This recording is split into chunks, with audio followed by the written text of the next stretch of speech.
আসসালামু আলাইকুম। সবাই কেমন আছেন? আশা করছি সবাই ভালো আছেন। আপনারা জানেন জাতিসংঘের মহাসচিব অ্যান্টোনিও গুতেরেস আজ ঢাকা থেকে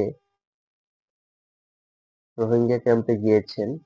রোহিঙ্গা ক্যাম্পে প্রায় লাখ লক্ষাধিক শরণার্থীদের সাথে একসাথে ইফতার করেছেন এবং তাদের রোহিঙ্গা শিবির ঘুরে দেখেছেন এবং তিনি বিভিন্ন সিদ্ধান্তে উপনীত হয়েছেন। তার মধ্যে অন্যতম হচ্ছে যে রোহিঙ্গাদের পুনর্বাসন। রোহিঙ্গারা সবাই জানিয়েছেন যে তারা তাদের পূর্ণ গৃহে চলে যেতে চায়। তারা বাংলাদেশে থাকতে চায় না।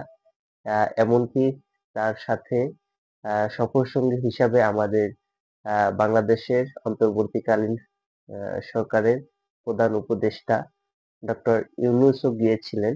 তিনি জানিয়েছেন যে আগামী রোজার ঈদের মধ্যে তাদেরকে আহ, তাদের নিজ দেশে আহ, প্রেরিত করা হবে।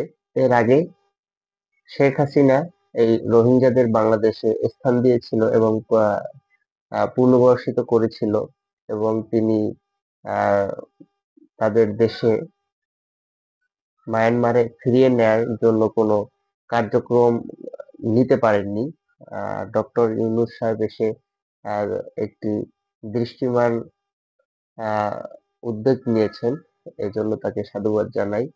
এবং আজকে আরো কয়েকটি বিষয়ে আহ, জাতিসংঘের মহাসচিব অ্যান্টোনিও গুতেরেস তিনি পর্যবেক্ষণ করে জানিয়েছেন যে রোহিঙ্গা ক্যাম্পে যে অনুদানের ব্যাপারটা ছিল, অনুদানটা কমিয়েছে। সেই অনুদান নিয়ে ঝুঁকির মুখে আছে যে এই অনুদানে রোহিঙ্গারা দের বিভিন্ন সমস্যার সম্মুখীন হতে পারে, স্বাস্থ্য, খাদ্য এবং নিরাপদ বাসস্থান এবং উল্লেখযোগ্য আরো বিভিন্ন আহ সুবিধা থেকে তারা বঞ্চিত হতে পারে বলে তিনি মন্তব্য করেছেন। তিনি এ ব্যাপারে আহ আহ, জাতিসংঘের কথা বলবেন এবং একটি উদ্যোগ নেয়ার আশাবাদী ব্যাপার জানিয়েছেন। এবং ডক্টর ইউনূস সাহেব তিনি জোরালো কণ্ঠে জানিয়েছেন যে রোহিঙ্গাদের সব থেকে শান্তির নিবাস হলো তাদের প্রিয় জন্মভূমি মায়ানমার। তারা আহ, কোনো দেশের উপরে বোঝা হয়ে থাকতে চান না।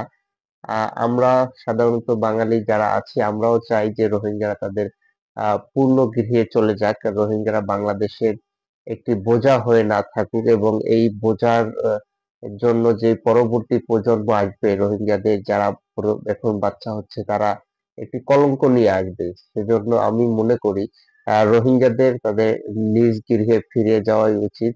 সেটাই তাদের আসল জন্মভূমি এবং তাদের মাতৃস্থান বলে আমি মনে করছি। সবাই আজকের মতো ভালো থাকবে। ধন্যবাদ সবাইকে। আসসালামু আলাইকুম।